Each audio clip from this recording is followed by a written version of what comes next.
Alright guys, I finally used my TD-27 version 1 E-kit on some gigs.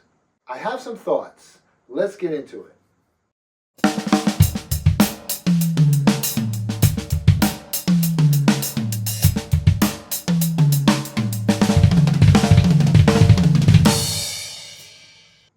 Alright, first off, I used it in two basically different scenarios. Scenario one was small venues where we're pretty much right on top of each other, we meaning me and the rest of the musicians. And then the other scenario would be a large front of house system with separate monitor mixes for everybody. The results that I got were almost completely opposite to what I thought I was going to get, which is why in the future, if I'm going to review something, I need to use it on a gig first, because to me that's where the rubber meets the road. You can speculate all you want. I sort of theorized about how the experience would be in live situations, but until I actually used them in a live situation, I really didn't know what I was talking about. So it was very illuminating. I thought using an E-kit in a very small environment where I wasn't going to have the benefit of a PA system that could accurately reproduce the frequency range that this kit is capable of outputting, I thought that was going to be a drag. Well, it turns out it was really a very pleasant experience for all involved, which really surprised me. So in that scenario, the TD-27 has 4 outputs. 2 direct outputs and then the main stereo left and right outputs. So I just used the left mono output and I plugged that into a direct box similar to this, and then I sent the low impedance signal to the small 6-channel Yamaha board, and then they had very small speakers suspended from the ceiling, and again, this is a very tight space, which is why I brought the electronic drums in the first place, because they take up a lot less room. I didn't think using the house PA, which again, 6-channel Yamaha board and very small speakers suspended from the ceiling, was going to be enough, so I borrowed a Behringer 12-inch two-way monitor, and I took the direct out because basically this DI box can split the signal, low Z out, and then also a direct out. So I took that direct out instrument output and plugged that into the Behringer monitor, which I put right behind me. So now I, plus the rest of the band, could hear the E-drums coming through this PA system and also from the monitor. And that actually worked out really well. In fact, much to my surprise, the other musicians thought the kit sounded great.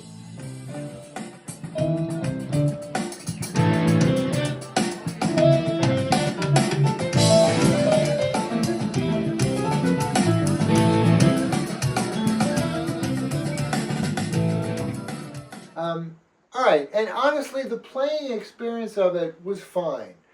So, if you're a drummer and you're thinking about using an electronic kit in a live situation, I would say this. It's not the drums, it's the drummer. I mean, I was still me. I was hired to play that gig based on what I bring to the table, not the gear that I'm using. I think there's just way too much emphasis put on the importance of gear. I'm not saying gear isn't important, but it's not nearly as important as the skill that you have as a drummer and what you can bring to the musical situation. And that's not going to change whether you're using an electronic kit or an acoustic kit. So that, I think, is good news. So, the small venue, not bad. Now, the situation where I thought the E-drums were going to shine was the large PA system with the monitor, separate monitors and all that, because such a system can reproduce the frequency range that this kit can output. When you listen to the TD-27 through headphones, the kits sound really good. You got plenty of low end, you got plenty of high end, pristine high end, so it sounds really good. And I still believe that that can be the case with a large system. However, as I found out the hard way, you really have to give yourself enough time to dial in a really good front of house mix and monitor mix. So think about it. I had to get the TD-27 output to the board, and then that signal then has to be returned to the guys in the band through the monitor mixes. So besides in-ear monitoring, there's also 2 stage monitors. Now with that particular Yamaha board, you can use your smartphone to create your own monitor mix, and then using the downloadable Yamaha app, you can create your own mix. Really cool. Okay, but you have to do a proper sound check. So we didn't do a proper sound check. Consequently, you could barely hear my E-drums through the stage monitors, and the guys just, they weren't hearing the E-drums as loud as they needed to hear them through their in-ears. And even worse, a friend of mine who was out in the audience said that the E-drums weren't loud enough, which is, that's so discouraging.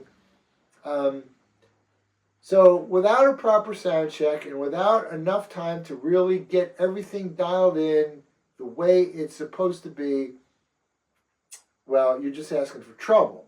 So, you know, the problem for me is the setup time in a complex situation like that.